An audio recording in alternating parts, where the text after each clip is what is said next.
BX1 +. Le face-à-face. Voilà, et pour l'instant, on va revenir sur cette problématique de la mobilité et de l'installation des pistes cyclables. On va en débattre avec Florine Cunier, qui est chargée de la politique bruxelloise au GRAC. Le GRAC, c'est une association de défense des cyclistes au quotidien. Alexia Bertrand, qui est chef de groupe du mouvement réformateur au Parlement régional. Et Yves Rouillet, qui est, lui, échevin de la mobilité pour la commune d'Ixelles, membre du parti écolo. On va commencer par planter un petit peu le décor en revenant sur la saga qui agite tout Bruxelles, ou au moins tout Etterbeek, depuis quelques jours. Arnaud Bruckner. Oui, début de semaine, le bourgmestre d'Etterbeek, Vincent De Wolf, traçait une piste cyclable rouge dans les allées latérales de l'avenue de Tervuren, entre Mérode et Montgomery. Le rouge était la bonne couleur, puisqu'elle symbolise la colère et la discorde qui entourent le dossier de la piste cyclable le long de l'avenue de Tervuren. Donc cela fait en fait plusieurs années maintenant que tout le monde s'accorde à dire que la piste cyclable de l'avenue était à revoir, et spécialement au rond-point Montgomery. Du côté de la commune de Woluwe Saint-Pierre, on bloque aussi le projet de transformation en boulevard urbain, car les comités de riverains craignent la suppression de places de stationnement entre la rue des Atrébates et le square Léopold II. Woluwe Saint-Pierre demande depuis un an la création d'une piste vers le parc de la Wolu sur la latérale sud et une rue cyclable à la circulation locale sur la latérale nord, vers la ville donc. Mais pour la ministre de la Mobilité, il faut une piste bidirectionnelle sud. Etterbeek est d'accord, mais pas Woluwe Saint-Pierre. On est donc plutôt dans un cul-de-sac pour l'instant. Voilà, et donc pour l'instant, les travaux sont en cours. La piste rouge de Vincent De Wolf est quasi terminée. On annonce en tout cas qu'elle sera terminée à la fin du week-end. Florine Cunier, pourquoi est-ce que les cyclistes du GRAC, donc de l'association que vous représentez, ne sont pas ravis de cette décision? Avoir deux pistes cyclables bien balisées, c'est pas mieux que rien? Mais c'est pas du tout ce qui était demandé par les cyclistes. Donc il faut savoir que les cyclistes sont demandeurs effectivement d'une piste cyclable bidirectionnelle du côté de la latérale sud, et c'est ce qui était prévu dans les accords, en tout cas entre au moins Etterbeek et la région. Et là on s'aperçoit que soudainement Monsieur De Wolf a décidé de prendre tout le monde de court, et sans en informer personne, ni même les cyclistes de la commune. Voilà, il a mis à l'exécution un plan qui n'a jamais été discuté. Alors, ce que dit Vincent De Wolf, c'est qu'il en avait assez que ça traîne, et qu'il fallait à un moment que quelque chose se passe, et que c'était une manière pour lui de sortir de l'impasse et de ne plus continuer à attendre. Fondamentalement, sur le fond, j'aimerais que vous nous expliquiez pourquoi est-ce que ces deux pistes latérales rouges sont pour vous une moins bonne idée que le projet de la région, qui est une piste bidirectionnelle, c'est-à-dire où les cyclistes peuvent se croiser.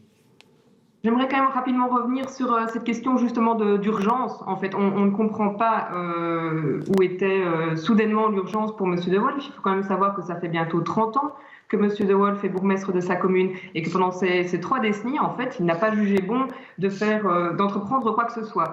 Donc, alors qu'on se trouve à quelques encablures justement de la mise en œuvre du projet régional, et que tout nous indiquait qu'on allait vers un accord pour la réalisation d'une piste bidirectionnelle, soudainement, voilà, on ne comprend pas. Monsieur De Wolf estime qu'il n'est plus temps d'attendre, et met en œuvre son propre projet. Pour nous, ce qui est très important, c'est de pouvoir réinscrire en tout cas les aménagements demandés dans une vision plus large. Il faut savoir qu'on est sur un tronçon de 9 km de pistes cyclables bidirectionnelles qui relie Tervuren au centre de Bruxelles, et que nous avons à cet endroit 1 km d'un chaînon manquant, comme on l'appelle, sur laquelle il n'y a absolument aucun aménagement pour les cyclistes. Et donc on demande, nous, de la cohérence, en tout cas par rapport à l'ensemble du tracé. Oui, ça veut dire, si je vous comprends bien, une piste bidirectionnelle qui irait du parc du Cinquantenaire jusqu'à la forêt de Soignes, c'est ça l'idée ?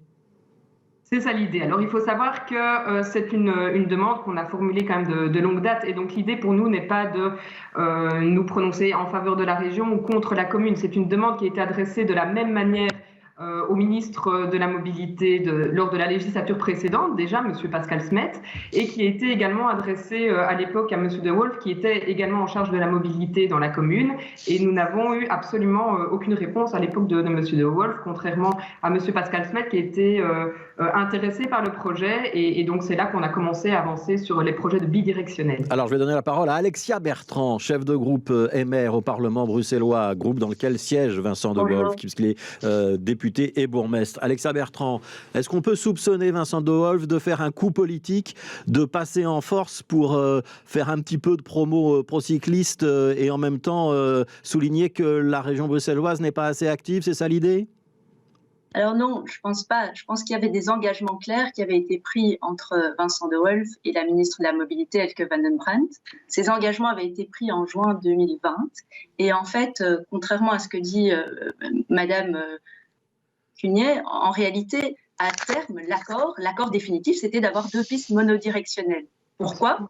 Ce sont des pistes où les cyclistes ne se croisent pas. Alors tout cycliste sait que c'est beaucoup plus agréable de rouler sur une piste où les cyclistes ne se croisent pas. Il y a d'ailleurs un tronçon de l'avenue Tervuren qui est bidirectionnel. Et vous savez, Fabrice Grosfilet, qu'aujourd'hui, avec les vélos électriques, les vélos cargo, c'est extrêmement dangereux. On prend ce tronçon entre le square Léopold II et le musée du tram, parfois à du 40 km/h.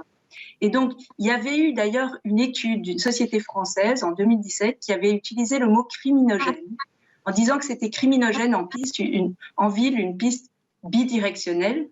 Et il y a d'ailleurs eu un décès d'un enfant dans une ville française dans des conditions similaires. Pourquoi? Parce qu'on n'a pas de vue dégagée, contrairement à la campagne. Et donc, la prudence exige véritablement une piste monodirectionnelle. Ce qui était l'accord à terme avec Elke van den Brandt, puisqu'il fallait un aménagement temporaire d'une piste bidirectionnelle et ensuite, dans 2 ans, l'installation de 2 pistes monodirectionnelles avec l'installation d'une borne centrale. Ça, c'était les engagements qui étaient pris, qui avaient été communiqués par voie de presse en juin 2020. Ouais. Et on est 17 mois plus tard, quasiment, rien n'a été fait alors que ça devait arriver fin 2020. Il n'y a eu ni demande de budget, ni introduction d'une demande de permis. Et donc, les engagements de la région, qui ont été pris de manière extrêmement claire et en bonne coordination, c'était vraiment une co-construction entre le bourgmestre d'Etterbeek et la région, n'ont pas été respectés face à la carence et à l'urgence. Et quelle est l'urgence? C'est qu'en fait, entre 2019 et 2020, le nombre de cyclistes a fortement augmenté sur ce tronçon et le nombre d'enfants a triplé. Le nombre d'enfants qui empruntent cette piste entre 8h et 9h du matin a triplé en 1 an. Et comme bourgmestre, Vincent de Wolf est responsable de la sécurité routière, a une responsabilité d'ailleurs pénale à cet égard, et donc a l'obligation d'agir quand il y a une carence d'un autre niveau de... Alors, on va terminer le premier tour de table avec Yves Rouillet. Je vais juste quand même préciser une chose sur les vélos électriques, c'est que théoriquement, ils montent jusqu'à 25 km/h. Le moteur est censé être bridé au-dessus des 25 km/h. Ah, mais Fabrice Grosfilet, moi-même qui ne roule pas en vélo électrique, je dépasse les 30 km/h sur ce tronçon de la piste. En descente. Donc, en fait, c'est parce que ça descend. Il y a des vélos non électriques qui vont jusqu'à du 40 km/h sur ce tronçon-là. Pour la prendre très, très régulièrement, je peux vous assurer que c'est le cas quand on est en descente, évidemment. Alors, Yves Rouillet, on a entendu Alexia Bertrand, on a entendu Florine Cougnet, et il semble quand même qu'entre la région et les pouvoirs communaux, ce ne soit pas très très simple de se mettre d'accord. Quelle est votre expérience à vous en tant qu'échevin AXL quand vous avez des aménagements pour les cyclistes? Est-ce que c'est facile de se mettre d'accord avec la région ou est-ce que c'est le parcours du combattant? Pas du tout. Donc la relation avec la région est excellente et pas qu'avec Mme Van den Brandt qui serait de la même couleur politique que moi, aussi avec M. Pascal Smet avant ou en tant que secrétaire d'État à l'urbanisme. Mais c'est une méthode de travail. Quand on veut gérer convenablement cette ville, si on commence à se faire la guéguerre entre niveaux de pouvoir, on dégage une image déplorable du fonctionnement institutionnel de Bruxelles et on est inefficace. Et donc moi, je plaide la concertation à tous les étages, à tous les moments. Moi, je téléphone au cabinet de Van den Brandt ou au cabinet Smet presque tous les jours et parfois 5 fois par jour pour régler des problèmes. C'est essentiel de se parler. Jamais à XL, on imaginerait prendre des initiatives sur des voiries régionales sans en avertir la région. C'est impensable. Alors, on a des réunions souvent, on essaie de se concerter, parfois on fait des plans ensemble. Et on fait des plans avec la région, mais on fait aussi des plans avec les communes riveraines. Par exemple, la ville de Bruxelles, parce que vous savez que XL est coupé en 2 par la ville de Bruxelles, c'est un petit peu particulier. Et donc, moi, j'ai aussi les fonctionnaires ou les responsables politiques de la ville de Bruxelles au téléphone, mais toutes les semaines, c'est essentiel de se parler. Faire un coup comme ça d'initiative, je trouve ça totalement contre-productif et ça dégage une image lamentable. Vous n'avez pas de problème, vous? Est-ce que vous avez assez de pistes cyclables et est-ce qu'elles sont suffisamment sécurisées sur votre commune? Non, bien sûr que non, on n'en a pas assez, elles ne sont pas assez sécurisées, mais on ne peut pas reprocher à la région, et en particulier ces dernières années, de ne pas œuvrer. J'ai même plutôt entendu le contraire, j'ai entendu des gens qui, dans le chef des automobilistes, qui critiquaient le fait qu'on faisait beaucoup trop de pistes cyclables. Donc bien sûr, il n'y en a pas assez, il faut en faire beaucoup plus, et de manière beaucoup plus définitive, parce que pendant le Covid, on a réalisé des pistes cyclables, on va dire à l'arrache, au coup de peinture, pour répondre à l'urgence, mais maintenant il faut les pérenniser. Nous, on a plein d'endroits où on voudrait améliorer la situation pour les cyclistes, mais justement, on en discute et en bonne intelligence avec Bruxelles Mobilité, avec Urban, avec la ministre. Je prendrai juste quelques exemples. La rue Grès, c'est un enjeu. La place Flaget, c'est un enjeu. Et on travaille là-dessus, la chaussée de Waterloo. Enfin, il y a des endroits comme ça où on voudrait vraiment faire des progrès. Et on travaille justement à un contrat local de mobilité avec la région, piloté par la région, en ce compris sur les voiries communales s'il faut. Alors, j'ai vu qu'Alexia Bertrand a demandé la parole. Je vais la lui donner dans un instant, si elle veut bien patienter 30 secondes, puisque Yves Rouillet vient de citer un certain nombre de lieux à Ixelles.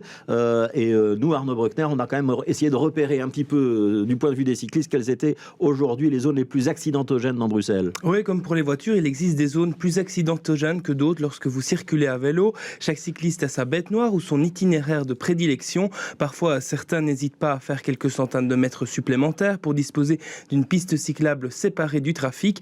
Parmi les points noirs universels, il y a les ronds-points Louise, Mézère et Montgomery, ainsi que les carrefours Sainte-Tolette et Porte de Flandre. On pourrait aussi ajouter le pont Van Praat ou encore le bout de l'avenue Louise vers le bois de la Cambre et bien sûr le piétonnier. D'ailleurs, trop de cyclistes roulent trop vite sur cet axe, créant un sentiment d'insécurité chez les piétons. Rappelons que la vitesse ne peut dépasser les 6 km/h sous peine d'amende. Alors, on retourne chez Alexia Bertrand. Lorsqu'Yves Rouillet dit c'est pas responsable de faire des coups comme ça donne une mauvaise image de la politique d'une manière générale et de l'amélioration de la ville et de la sécurité en particulier. Vous répondez quoi, Alexia Bertrand ? Merci Fabrice Grosfilet. Je pense que la question aujourd'hui, votre question, et elle est pertinente, c'est pourquoi est-ce que c'est si difficile de se mettre d'accord entre la région et les communes ? Et là où je donne raison à M. Rouillet, c'est vous avez raison, M. Rouillet, ce n'est pas une affaire de couleur politique. J'ai beaucoup réfléchi à cette question depuis que vous l'avez envoyée hier, Fabrice Grosfilet. Et en fait, la réponse pour moi, la seule réponse à laquelle je suis arrivée, c'est que la région, malheureusement, aujourd'hui, n'est pas toujours un partenaire fiable. Pourquoi ? Parce que soit la région installe les pistes en urgence, comme on a vu pour les coronapistes, et pas de manière correcte. Je ne vais pas vous rappeler l'histoire du boulevard Sylvain Dupuis qui avait révulsé la commune d'Anderlecht et où il avait fallu faire marche arrière parce que les conditions de sécurité étaient déplorables et qu'il y avait des conflits avec les transports en commun. Ce n'est pas une question de couleur politique parce qu'on a vu la même problématique à Watermal-Boisfort où le conseil communal avait voté une motion qui demandait d'annuler l'aménagement à l'avenue de l'Eure et de rénover en urgence la piste cyclable existante. Donc, on voit deux cas de figure. Soit, en fait, la région ne concerte pas et, en urgence, impose des aménagements dans lesquels ne se retrouvent pas les communes pour des raisons de sécurité. Soit, ici, à l'inverse, il y a eu concertation. Ça fait 3 ans qu'on en parle.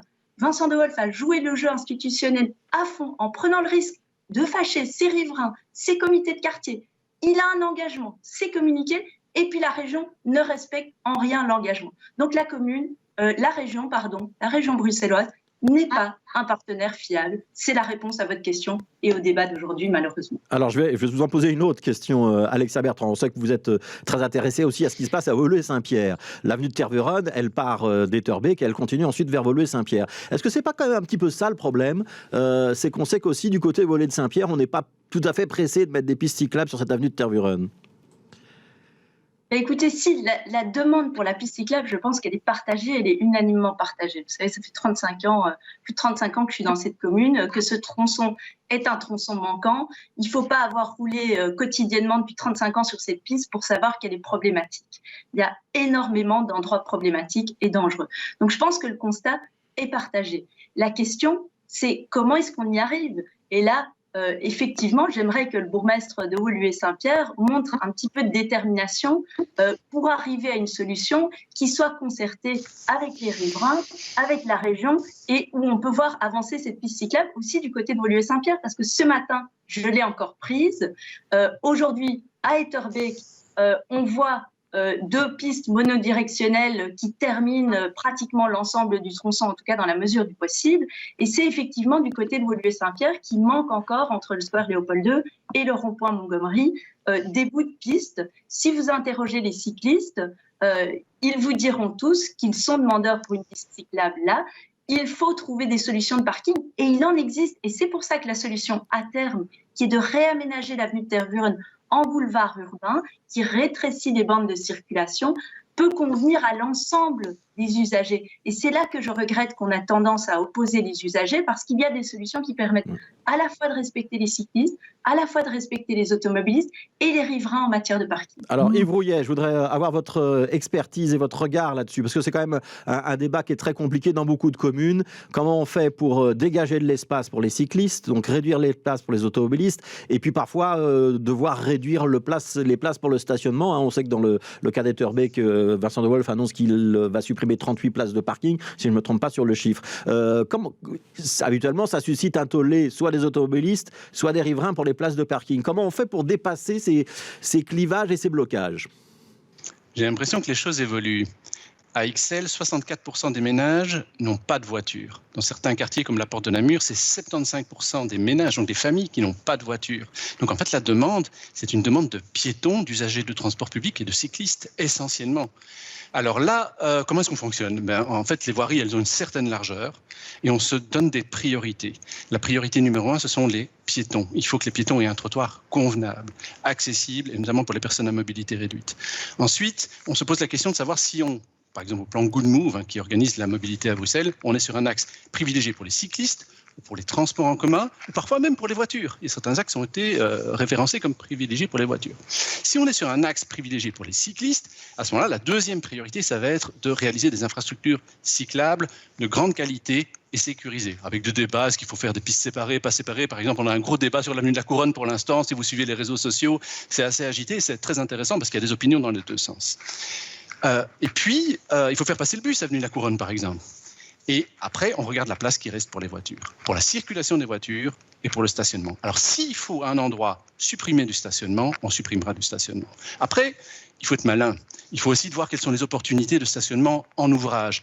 Et ça tombe bien, beaucoup d'employés de bureaux ne viennent plus, et heureusement, en voiture à leur bureau. Donc, je connais beaucoup de bureaux, boulevard de la Plaine, boulevard du Triomphe, etc., dont les parkings sont en fait à moitié vides, et où les propriétaires de bureaux ont passé des deals avec des opérateurs de parking, comme Bipark par exemple, pour offrir ces places en ouvrage, donc en sous-sol, aux riverains ou aux nafteurs. Et donc, en fait, il y a un vrai shift qui se passe entre la surface, donc on va gagner de l'espace, tant mieux, notamment pour les cyclistes ou pour les piétons, et on peut mettre maintenant des voitures dans des parkings qui n'étaient pas disponibles dans le temps. Alors, on va retourner chez Florine Cugnet. D'abord, j'aimerais vous entendre sur ce qu'on a dit tout à l'heure des zones accidentogènes. Est-ce que vous considérez que cet axe qui va du Cinquantenaire à la Forêt-de-Soigne, il est accidentogène aujourd'hui ou pas? J'aimerais que vous nous expliquiez où vous en êtes des discussions avec la région et éventuellement avec la commune de Woluwe-Saint-Pierre, et que vous reveniez aussi sur cette histoire de pistes bidirectionnelles ou unidirectionnelles. C'est quoi la préférence du GRAC? Beaucoup de questions. On confirme des endroits que vous avez cités. Effectivement, on remarque que tous ces gros carrefours, ronds-points majeurs, ce sont des endroits accidentogènes. Alors, à la fois là où il y a le risque d'accident, mais aussi des endroits qui découragent les cyclistes de se mettre en selle. C'est pour ça qu'il est hyper important de les sécuriser. C'est parce qu'à l'heure actuelle, il y a des gens qui n'osent pas prendre leur vélo par peur d'avoir un accident. Donc, pour nous, le rond-point Montgomery doit faire l'objet très certainement d'un réaménagement. Par rapport au choix de pistes unidirectionnelles ou bidirectionnelles, comme j'ai expliqué, pour nous, ce qui est important, c'est d'avoir une cohérence des aménagements. Le projet qui est proposé par la région à l'heure actuelle est un projet qui est de moyen terme. Donc, on n'introduit pas un permis d'urbanisme pour faire quelque chose en tout cas dans ce qui était prévu pour retoucher à l'ensemble de l'axe. Donc, c'est pas non plus notre projet de rêve. Il faut bien savoir que ce qu'on a avalisé là, c'est aussi pour nous un compromis, parce qu'il existe toute une série de points problématiques auxquels on ne touche pas dans le projet de la région et dans le projet de M. De Wolf non plus. Par exemple, le trottoir partagé cyclo-piéton du côté de Mérode, où il y a vraiment énormément de piétons, énormément de cyclistes. Ça provoque beaucoup de conflits, et à l'heure actuelle, ni la commune ni la région n'apportent une réponse aux problèmes qu'on peut constater là. D'autre part, du côté de Woluwe-Saint-Pierre, j'entends la préférence pour une piste unidirectionnelle. Et là, en tout cas, j'aimerais lancer un appel à la commune, c'est d'avoir finalement peut-être le courage qu'a eu Monsieur De Wolf, c'est de pouvoir toucher au stationnement, parce que même en prenant l'option d'une piste unidirectionnelle, malheureusement, à Woluwe-Saint-Pierre, on ne touche pas au stationnement, on ne peut pas avoir un aménagement unidirectionnel correct. Alors, je vais vous poser un petit devoir pour terminer ce débat. On a parlé du rond-point Montgomery. Tout le monde voit à quoi ça ressemble. Ça ressemble peut-être aussi un petit peu au rond-point Mézère. Ça peut ressembler à d'autres ronds-points. Qu'est-ce qu'on peut faire quand on est face à un rond-point d'une assez grande envergure? Comment on fait pour garantir la cohabitation sereine et sécurisée des automobiles, des cyclistes, des piétons? Allez, on commence avec vous, Alexia Bertrand, puisque vous passez par là. Le rond-point Montgomery de vos rêves, il ressemble à quoi? Alors, il ressemble en tout cas à des marquages très clairs pour les cyclistes. Aujourd'hui, le cycliste, il ne sait pas s'il doit emprunter le rond-point ou s'il doit passer par les latérales du rond-point et passer par les trottoirs. Et je peux vous dire que tous les matins, je vois des choix très différents opérés par les cyclistes. Donc, il y en a certains qui vont prendre le rond-point comme le prennent les automobilistes et d'autres vont prendre les latérales, ce qui n'est pas non plus une solution idéale parce qu'il y a le passage du tram là.